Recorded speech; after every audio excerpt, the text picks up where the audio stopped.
में रहते हैं? बोले जिस घर में 5 बातें हो। नंबर 1, जिस घर में पतिव्रता नारी रहती हो। नंबर 2, जिस घर के पुत्र आज्ञाकारी हो और माता पिता के चरणों की सेवा करते हो। 2, नंबर 3, जिस घर में गौ माता की सेवा होती हो एवं गाय के गोबर से लिपाई होती हो। नंबर 4, जिस घर में संत गुरु अतिथि का सत्कार किया जाता हो।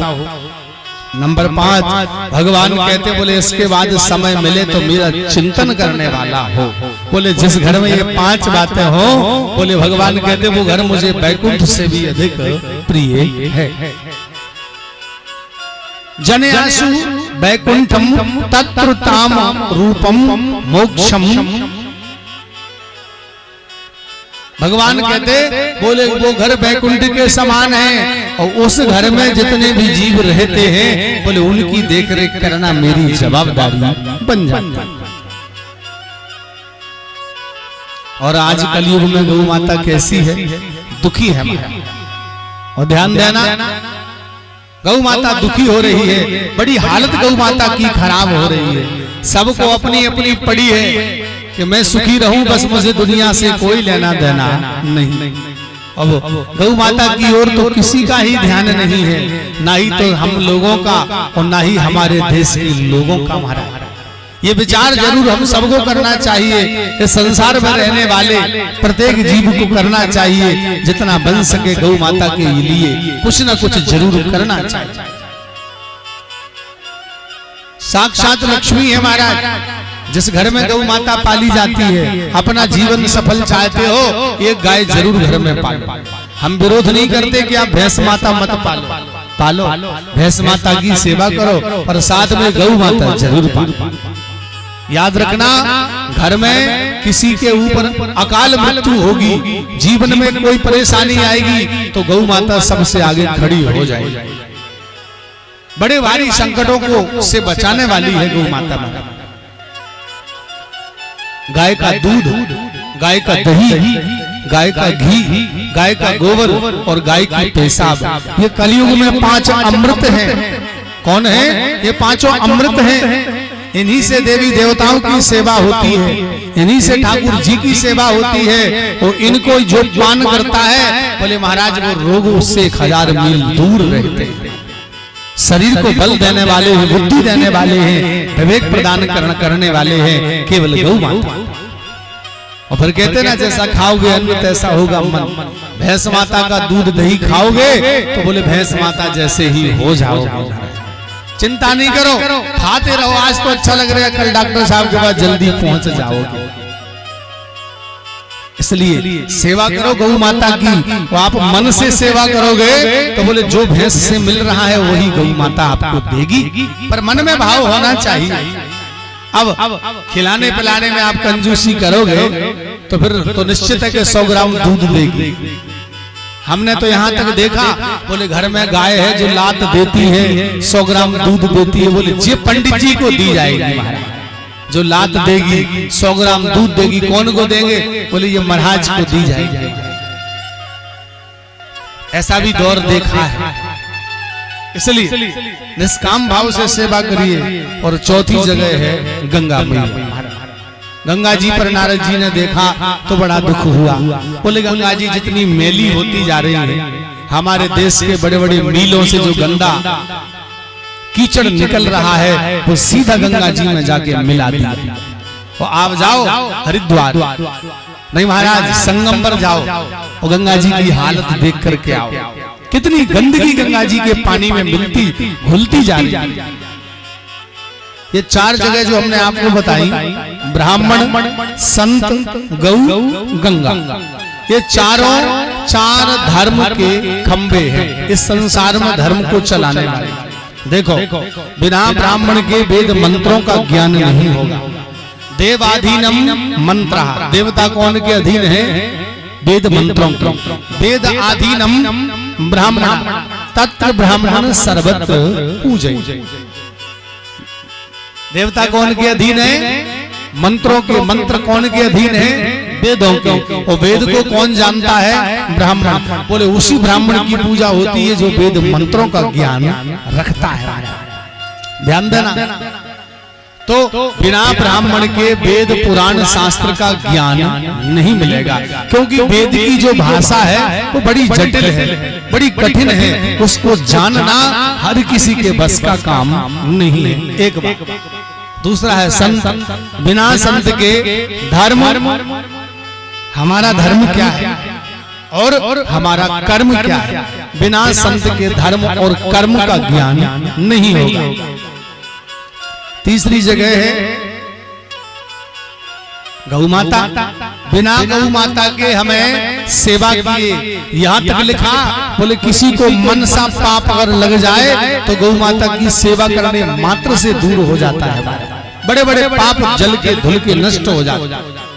और जो गौ माता से प्रेम करता है वो गौ माता की सेवा करता है, बोले उससे यमराज भी महाराज एक बार विचार करते हैं। और ध्यान देना, शर्म नहीं करना। बोले गाय गौ माता की सेवा तो स्वयं भगवान श्री कृष्ण ने की। बोले आजकल के लोग तो अपने खाने की थाली उठाने में शर्माते हैं, बोले क्या गौ माता की सेवा करेंगे हमारा। ध्यान देना। और चौथी जगह है गंगा जी। गंगा जी बोले संसार में कोई कामी हो, क्रोधी हो, लोभी हो, पापी हो, सब गंगा जी में नहाने जाते हैं। क्यों? बोले गंगा जी पतित पावनी है, किसी आदमी से पाप हो जाए तो बोले उसे भी गंगा जी में नहाने भेजा जाता है। तो गंगा जी क्या करती हैं? बोले पाप को मिटाती है और मन हमें निर्मल बनाती है। ये चारों धर्म को चलाने वाले अंग हैं। तो चारों कलयुग जैसे जैसे बढ़ रहा है तैसे तैसे ये कमजोर पड़ रहे हैं। और जिस दिन ये चारों टूट जाएंगे और उसी दिन समझ लीजिए महाविनाश हो जाएगा। तो ये भी जवाबदारी हम सबकी बनती है कि कैसे भी हो हमारे तन के द्वारा, मन के द्वारा और बुद्धि के द्वारा इन चार को दुख ना दिया जाए। हमसे ये चारों दुखी ना हो। और अगर इन चार में से एक भी अगर दुखी हमसे हो गया तो ध्यान देना, आप कितने तो जप कर लेना, तप कर लेना, पूजन कर लेना, महाराज किसी काम में नहीं आए। तो नारद जी इनको देखते हुए चले जा रहे थे और चलते चलते ब्रजभूमि से होते होते नारद जी सीधे पहुंचे बद्री नारायण। और बद्री नारायण में एक दाही विशालायाम चत्वार ऋषि अमला सत्संगार्थम समायाता दद्दसदेन नारद। नारद जी पहुंचे, किसे देखा? सनक आदि ऋषियों को। सनक, सनंदन, सनातन, सनत कुमार। नारद जी ने प्रणाम किया। सनकादिक ऋषियों में से सनत कुमार जी ने कहा, बोले क्यों नारद जी, तुम जैसा संत रोते को हंसाने वाला और हंसते को रुलाने वाला, तो आज महाराज तुम्हारा जो चेहरा है ना वो तो उतरा उतरा दिख रहा है, क्या बात है? तो नारद जी ने सुनाया, बोले महाराज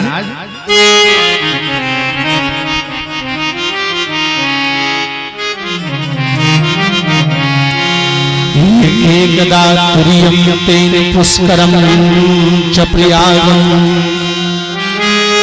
हरिक्षेत्रं कुरुक्षेत्रं च सेतुबन्धं एवमादिशो तेन भ्रमत यत्वागतेन रूपं समारभे।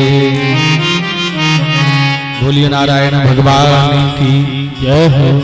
नारद जी ने देखा, क्या कहने लगे महाराज, मैंने देखा मैं वृंदावन से गुजरा तो एक नारी खड़ी, वो जवान है, वो रो रही, चिल्ला रही, उसके सामने दो बुढ़े लेटे।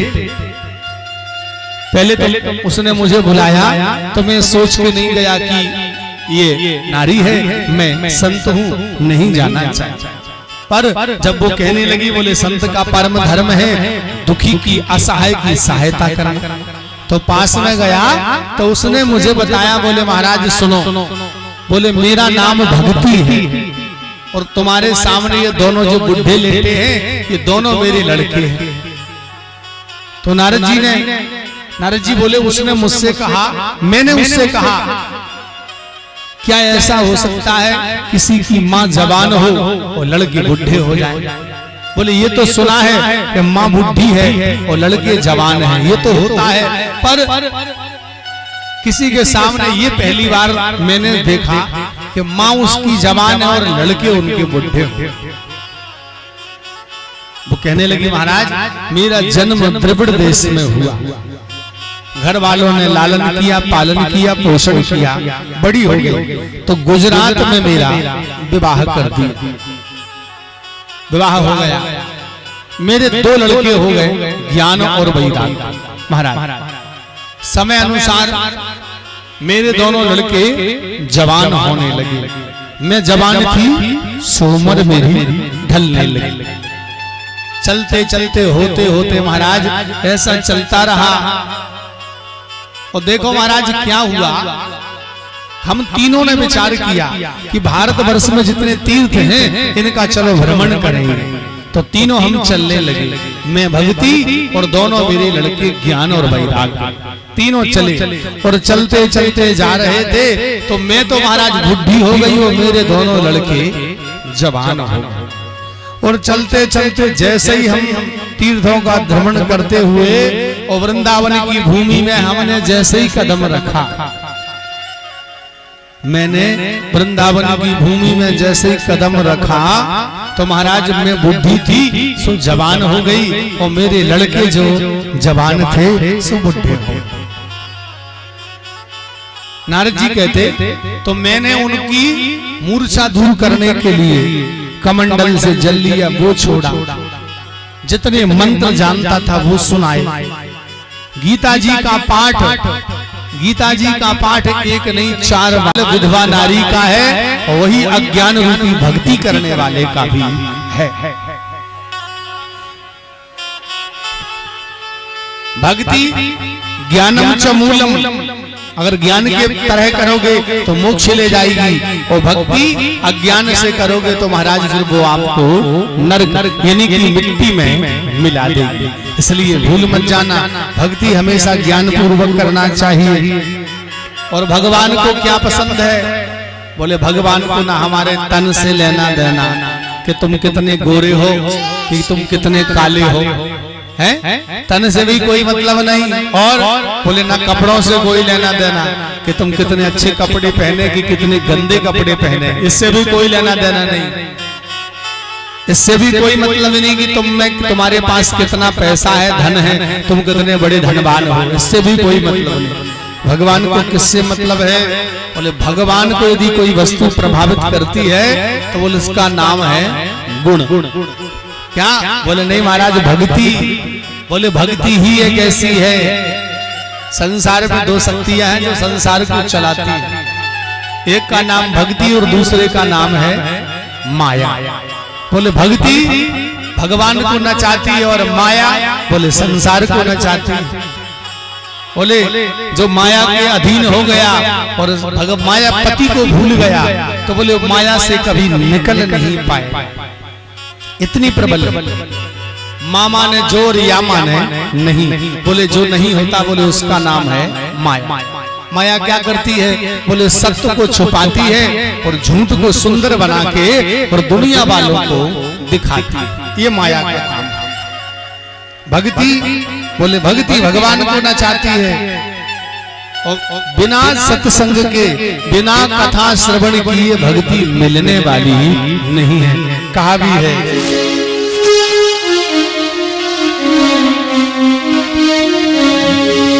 भक्ति स्वतंत्र सकल सुख खाए,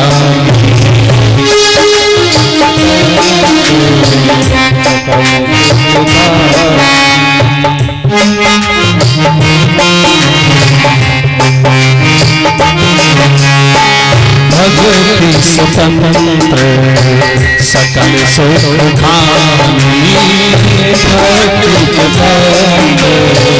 सकल सुख खाए, भक्ति स्वतंत्र सकल सुख खानी, भक्ति स्वतंत्र सकल सुख खानी, बिन सत्संग ना पावई प्राणी। जय सिया राम जय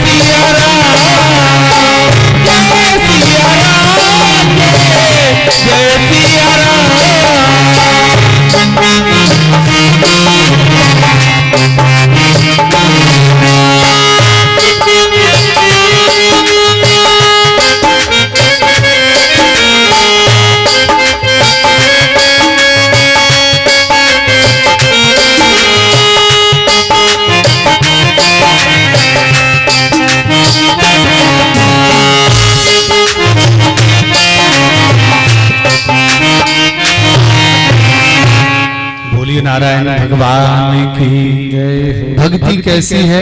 स्वतंत्र है, पर मिलेगी कहाँ? बोले जब तक सत्संग नहीं करोगे, भगवान की कथा श्रवण नहीं करोगे, तब तक भक्ति हमें मिलने वाली नहीं है महाराज।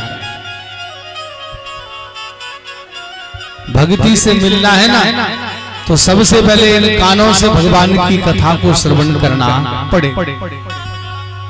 सूत जी महाराज 88,000 ऋषियों को सुना रहे हैं। बोले एक समय की बात कि देवर्षि नारद ब्रह्मांड के तमाम लोगों का भ्रमण करने के लिए निकले। देखो, नारद ना माने जो और रद्द माने कहा हुआ।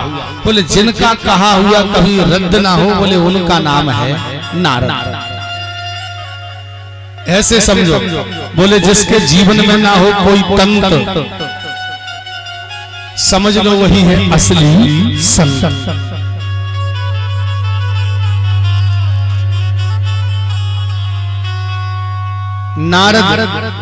नारद जी की दो बड़ी विशेषताएं हैं। एक, नारद जी यदि किसी को मिले तो उसे इसी जीवन में भगवान जरूर मिले। एक और दूसरे, बोले घर का मालिक घर में ना हो तो कोई नारद जी पहुंच गए घर में, तो भले ही उस घर में झगड़ा ना हुआ हो, लेकिन उस दिन उस घर में झगड़ा जरूर होगा।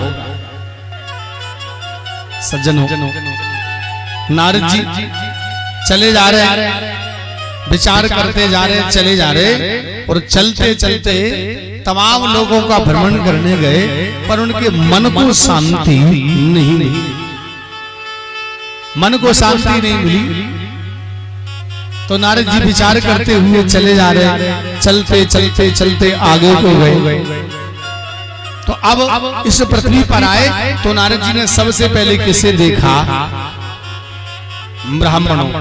पहली नजर ब्राह्मणों पर पड़ी। तो बोले कलयुग के ब्राह्मण कैसे हो गए?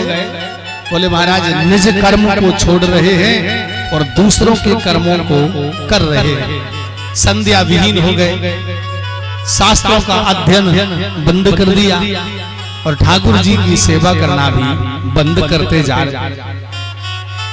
कैसे हैं ब्राह्मण? वैसे बोले शास्त्रों में ब्राह्मणों के 3 काम बताए हैं। एक, दान लेना और खुद दान देना। एक, अगर भाई दान करने का पहला अधिकार ब्राह्मण को ही है, और ब्राह्मण यदि दान नहीं करेगा तो दूसरे लोग कैसे दान करेंगे? इसलिए दान लेने का जितना अधिकार ब्राह्मणों को है, इतने अधिकार दान देने का भी अधिकार ब्राह्मणों को है। दूसरा, बोले शास्त्रों की कथा सुनना और शास्त्रों की कथा दूसरों को सुनाना। 2, तीसरा, बोले यज्ञ करना और यज्ञ करवाना। ये 3 काम के लिए भगवान ने ब्राह्मण के घर का शरीर दिया। और कलयुग के ब्राह्मण कैसे होते जा रहे हैं? बोले निज कर्म को छोड़ रहे हैं और दूसरों के कर्मों को किए जा रहे हैं। नारद जी ने फिर संतों को देखा, संतों की हालत देखी। बोले आजकल महाराज संतों की हालत बड़ी खराब है।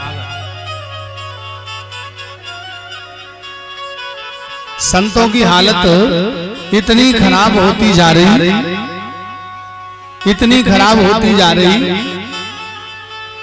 बोले संत कौन है? बोले आंखों से संत, जिन्हें संत कहा जाता है, बोले वो देखने को मिलते ही नहीं। कभी एक आध बार मिल जाए तो मिल जाए, पर महाराज सच्चे संत तो मिलते ही नहीं। शास्त्रों में तो यहाँ तक कहा, बोले संत का क्षण और प्रसाद का कण। बोले संत का एक क्षण मिल जाए तो बोले उसी में ही कल्याण हो जाए।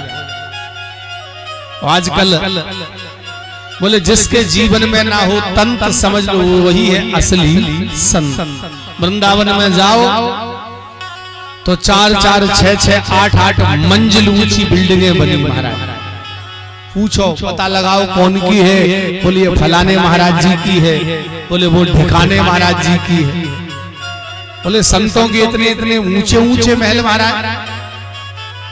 तो बोले कलयुग में तो ऐसे ही संत मिलते हैं महाराज। बोले जिसके जीवन में हो ना हो तंत्र, और वही है असली संत। बोले जिनके आगे पीछे ऊपर नीचे कोई न हो, बोले समझ लो वही है सच्चा संत। पर आजकल लोग क्या करते हैं, जब भी संत से मिलो तो सांसारिक क्रियाओं को छोड़ के बोले भगवत प्राप्ति कैसे हो, बोले इसी विषय में चर्चा होना चाहिए। नारद जी ने देखा, बोले आजकल तो संत बनना भी सरल है, बोले खाते कमाते नहीं बनता जिससे, बोले लंबे लंबे बाल बढ़ा लिए, लाल पीले कपड़े पहन लिए, चंदन तिलक लगा लिए, झूठी 2-4 माला डाल ली हैं? दूर से देखेंगे अरे साहब महाराज तो बड़े पहुंचे हुए हैं, विद्वान हैं, बोले जाना भी फ्री, आना भी फ्री, और बोले खाना भी फ्री। और पता चले कि संत जी ताम झाम तो लंबा चौड़ा बनाए, अब ठाकुर जी का भजन कब करते, बोले महाराज इससे कोई लेना देना नहीं, भजन कभी करते ही नहीं, क्यों, बोले महाराज खाने को संत बने। नारद जी ने देखा बड़ी बड़ी विडंबना है, आगे चले। आगे चलने पर नारद जी ने फिर देखा तो नारद जी की नजर गई किसके ऊपर, गौ माता की। तो गौ माता बड़ी दुखी है, और गाय के अंदर सज्जनों करोड़ों देवी देवताओं का वास होता है। जितनी दुखी गाय कलयुग में है, इतनी तीनों युगों में नहीं हुई। और सेवा तो महाराज सतयुग में भी होती थी, पर कलयुग आते आते बोले मन में सेवा की जगह लोभ ने ले ली महाराज। पहले तो मन में भाव क्या था, सेवा, और आज भाव क्या है, लोभ।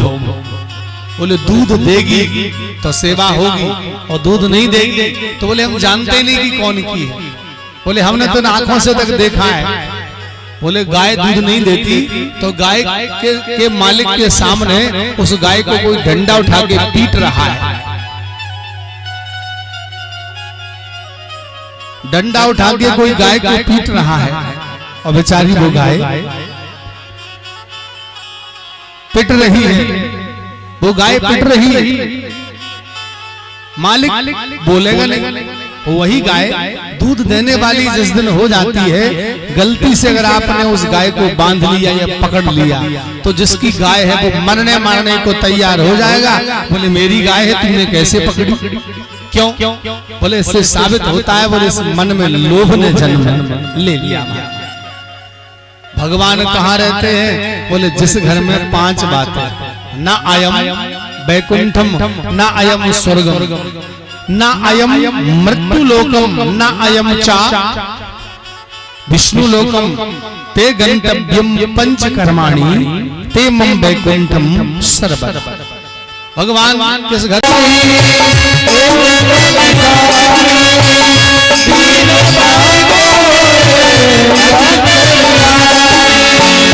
जय सिया राम, जय जय सिया राम, जय सिया राम, जय जय सिया राम, जय सिया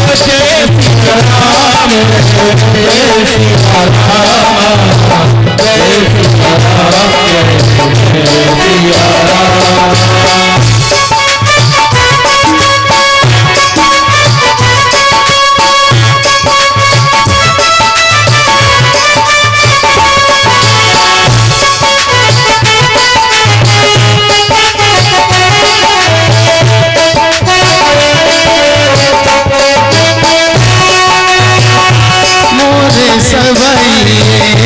तुम स्वामी दीन बंधु भोली वृंदावन बिहारी लाल की जय हो। ध्यान दीजिए, मोरे सबई एक तुम स्वामी और दीन बंधु और अंतर याम, गुरु पित मात न जाना हूँ काहू।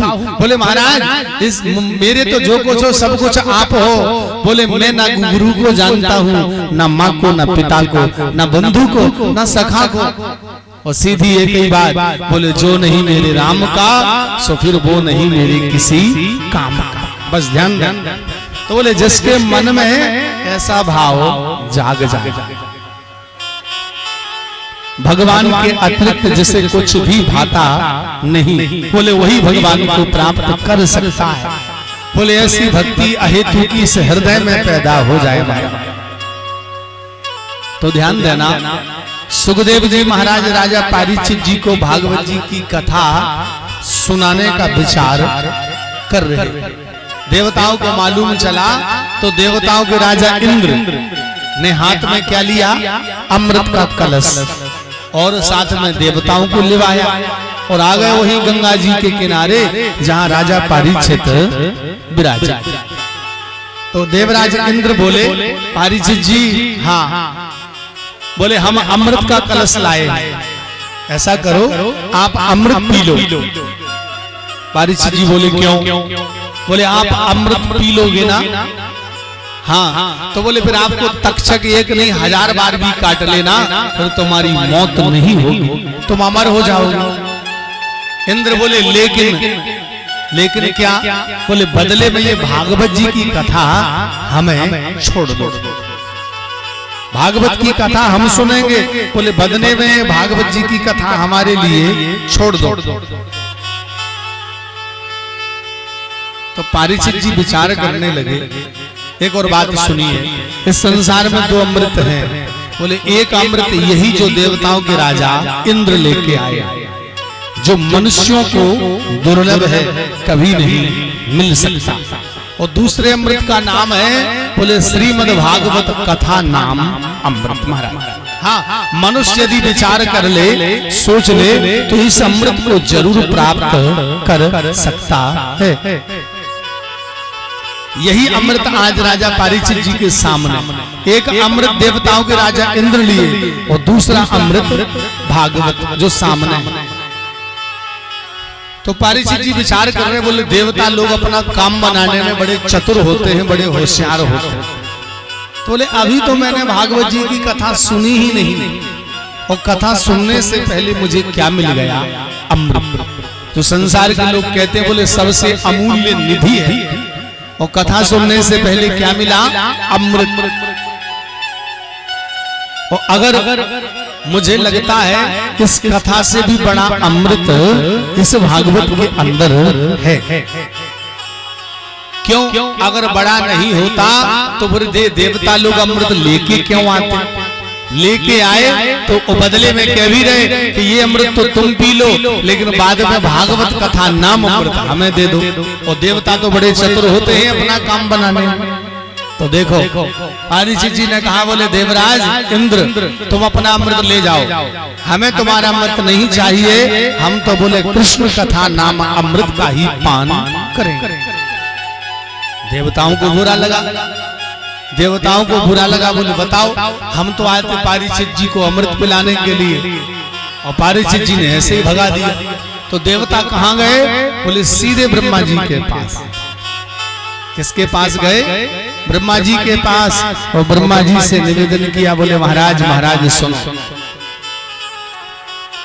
पूरी ब्रह्मा जी को कथा सुनाई। बोले बताओ वो कैसे है? परीक्षित के अमृत लेने से मना कर दिया। बोले हम तो भागवत की कथा सुनेंगे। परीक्षित जी तो ब्रह्मा जी बोले सुनो, 7 दिन ये देख लो कि परीक्षित ने कथा सुनी 7 दिन, तो 7 दिन सुनने के बाद परीक्षित जी का क्या होता है, इसके बाद अपन विचार करेंगे। तो सब देवता लोग वहीं ठहरे रहे। और सज्जनों 7 दिन कथा हुई, और 7 दिन कथा होने के बाद सुखदेव जी ने कथा सुनाई। परीक्षित जी के शरीर से आत्मा निकली, तक्षक नाग ने डसा, और परीक्षित जी की आत्मा कहाँ चली गई? मोक्ष, भगवान के धाम को। वो एक बार जो जीव जहाँ चला जाए, बोले वहां से वापस ना लौटे, बोले उस जगह का नाम है मोक्ष, जो कर्म रूपी ग्रंथि को भी काटे। परीक्षित जी देवताओं ने देखा, बोले महाराज देखो, इनने भागवत जी की कथा सुनी और 7 दिन में इनको क्या मिल गया? मोक्ष।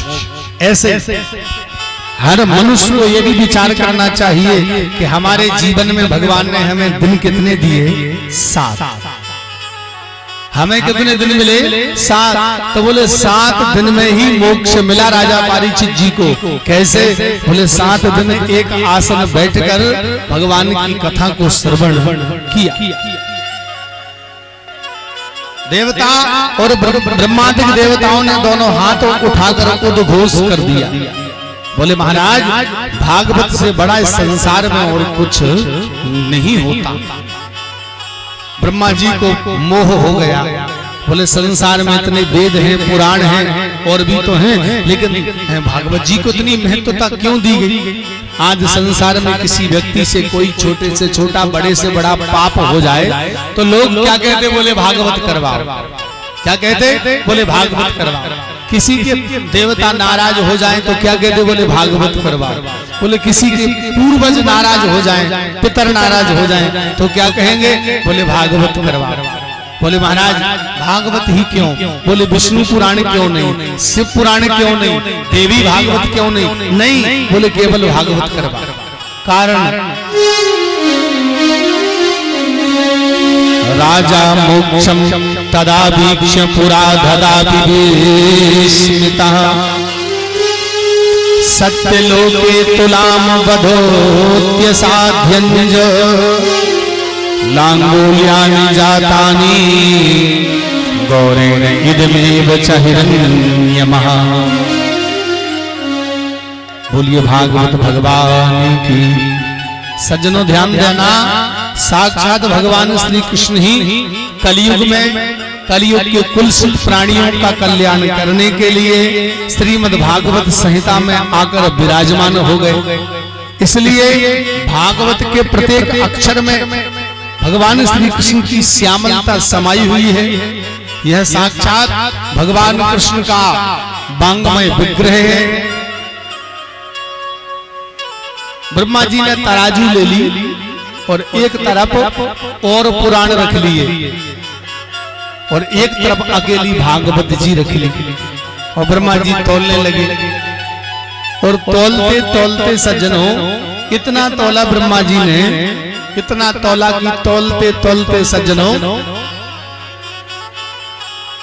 17 पुराण एक तरफ और 18वें पुराण भागवत जी एक तरफ। तराजू को उठाया तो 17 पुराण मिलकर अकेले श्रीमद् भागवत महापुराण का वजन नहीं उठा पाया। उस दिन ब्रह्मा जी का मोह दूर हुआ। बोले महाराज ये भागवत तो वही है जो भगवान नारायण ने पहली बार अपने मुखमंडल से, बोले चतुश्लोकी भागवत। कितने श्लोक की? 4 श्लोक वाली भागवत परमपिता ब्रह्मा जी को सुनाई और ब्रह्मा जी ने वही 4 श्लोक वेद व्यास जी को दी और व्यास जी ने उन्हीं 4 श्लोकों को लेकर के 18,000 श्लोकों का पुराण बना दिया। 335 अध्याय, 12 स्कंध।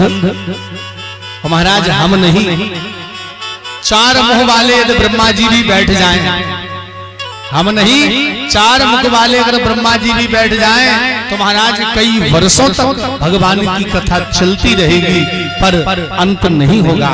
जैसे रामायण जी की एक चौपाई के हजारों अर्थ निकाल लेते हैं, इसी तरह भागवत जी के एक श्लोक के भी सज्जनों करोड़ों अर्थ निकल जाता है।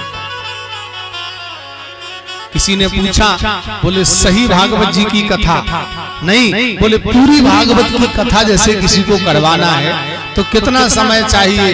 बोले 18,000 श्लोक की कथा यदि सुनना है तो इसके लिए कम से कम 45 दिन का समय चाहिए। कितना समय? 45 दिन। बोले इससे कम में ये भागवत जी की कथा पूरी नहीं होगी। तो भगवान की कथा